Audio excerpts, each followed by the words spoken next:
सामने जो चीज रखी हुई है इसको दफ्तर में स्टेपलर कहते हैं। Can't you understand? जी सर। जल्दी से स्टेपल कीजिए कागजात को सारे।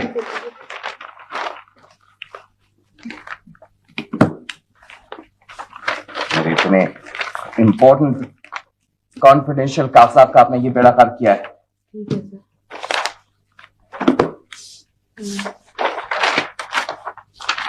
क्विकली जल्दी करें, जल्दी करें। रखें इनको ऊपर, रखें वहां फाइल में।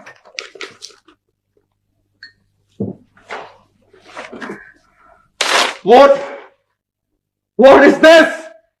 सर ये मैंने क्या किया है? ये आपने क्या किया है?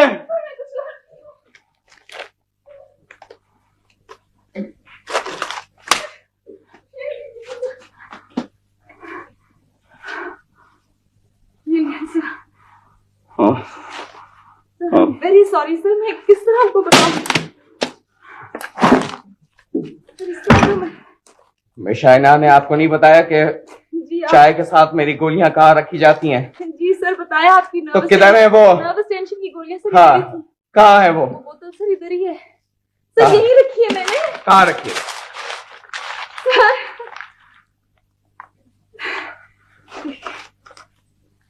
Get out, get out. और जब तक मैं आपको अंदर न बुलाऊं आप अंदर नहीं आएंगी, समझे आप? गेट